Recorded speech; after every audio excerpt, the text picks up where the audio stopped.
नमस्कार मित्रांनो, आज यूट्यूब चॅनलवर माझ्या कविता घेऊन येण्याचा उपक्रम मी आज सुरू करतोय. गेल्या कित्येक वर्ष आपण कागदावर कविता लिहितोय.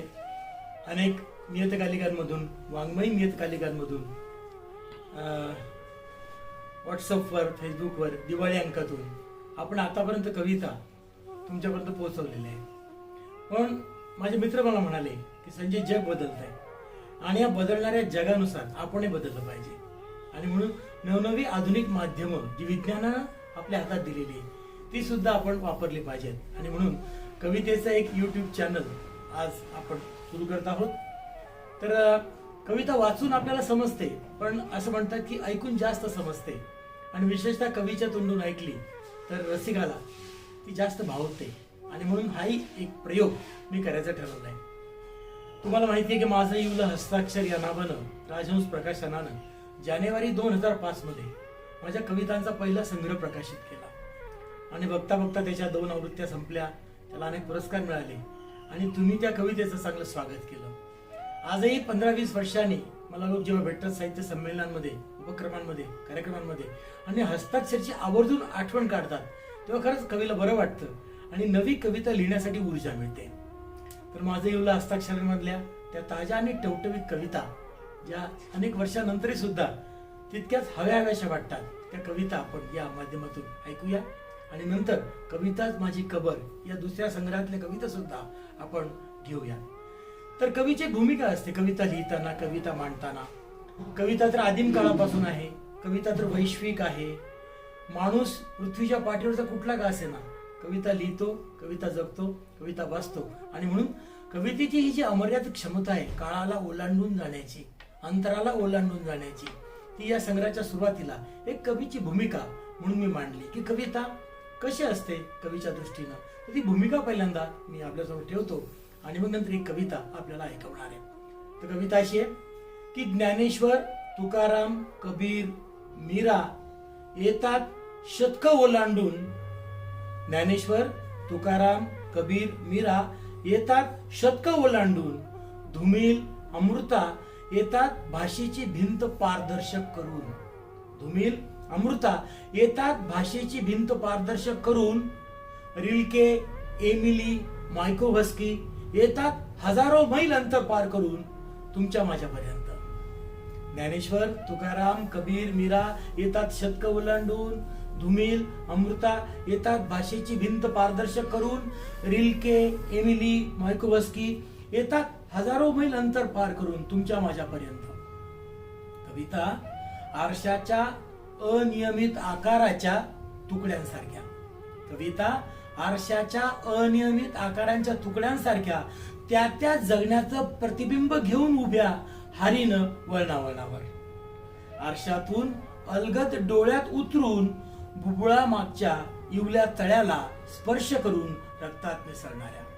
आरशातून अलगद डोळ्यात उतरून बुबुळा मागच्या इवल्या तळ्याला स्पर्श करून रक्तात मिसळणाऱ्या, कळत नकळत आयुष्याला आयाम देणाऱ्या, कळत नकळत आयुष्याला आयाम देणाऱ्या.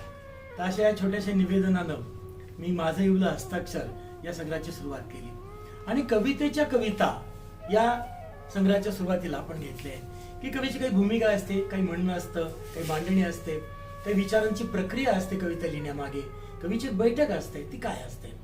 छोटे छोटे 4 तुकडे. पहिला तुकडा, कवितेच्या कविता.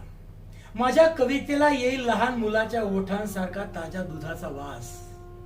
माझ्या कवितेला येईल लहान मुलाच्या ओठांसारखा ताज्या दुधाचा वास. आणि विस्कटलेला जावळ भुरभुरेल ओळीओळीत. आणि विस्कटलेलं जावळ भुरभुरेल ओळीओळीत दाटून आला आहे या कवितेत काही मुक्या माणसाच्या हृदयातल्या शब्दांसारखं. दाटून आला आहे या कवितेत काही मुक्या माणसाच्या हृदयातल्या शब्दांसारखं. ही आहे बिन पायऱ्यांची विहीर. ही आहे बिन पायऱ्यांची विहीर. ज्यानं त्यानं उतरावं ज्याच्या त्याच्या तहाने पुरतं. ज्यानं त्यानं उतरावं ज्याच्या त्याच्या तहाने पुरतं. दुसरा तुकडा आहे, कविता लिहिणं एक अपरिहार्यता आहे. कवी म्हणतो की मी कविता लिहिली नसती, पण हाती आलेल्या प्रत्येक वस्तूची लेखणी होते. मी तरी काय करू. मी कविता लिहिली नसती, पण हाती आलेल्या प्रत्येक वस्तूची लेखणी होतं. मी तरी काय करू? कुठल्याही दिशेनं गेलो तरी कवितेकडेच परतून आलो आहे मी पुन्हा पुन्हा. कुठल्याही दिशेनं गेलो तरी कवितेकडेच परतून आलो आहे मी पुन्हा पुन्हा.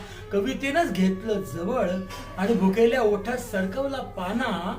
कवितेनंच घेतलं जवळ आणि भुकेल्या ओठात सरकवला पाना. माझ्या कवितेला माझ्याच आतड्यांच्या अस्तर. माझ्या कवितेला माझ्याच आतड्यांच्या अस्तर. पुढचा तुकडा आहे. कविता काय आहे?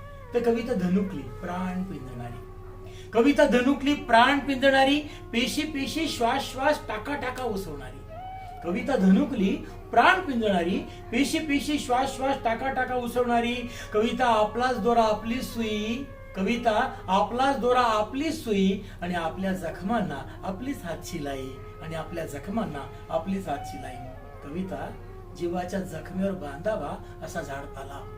कविता जीवाच्या जखमेवर असा बांधावा असा झाडपाला. मी नसेन आणि कविता असेल एवढा दिलासा मला पुरेसा. मी नसेल आणि कविता असेल एवढा दिलासा मला पुरेसा. आणि या मालिकेतला शेवटचा तुकडा काय असते? कविता कविता शब्दांच्या चिमट्यात अर्थाचा निखारा. शब्दांच्या चिमट्यात अर्थाचा निखारा आणि कागदाच्या कटोऱ्यात जगण्याचा पसारा. शब्दांच्या चिमट्यात अर्थाचा निखारा आणि कागदाच्या कटोऱ्यात जगण्याचा पसारा. भंगाराच्या भावात श्वासांचा घसारा. भंगाराच्या भावात काय मिळतं कवीला? भंगाराच्या भावात श्वासांचा घसारा. आयुष्याच्या काचेला कवितेचा पारा. आयुष्याच्या काचेला कवितेचा पारा आणि कवितेच्या नावेला नसतो किनारा. आणि कवितेच्या नावेला नसतो किनारा. कविता शब्दांच्या चिमट्यात अर्थाचा निखारा आणि कागदाच्या कटोऱ्यात जगण्याचा पसारा. आणि कागदाच्या कटोऱ्यात जगण्याचा पसारा. धन्यवाद.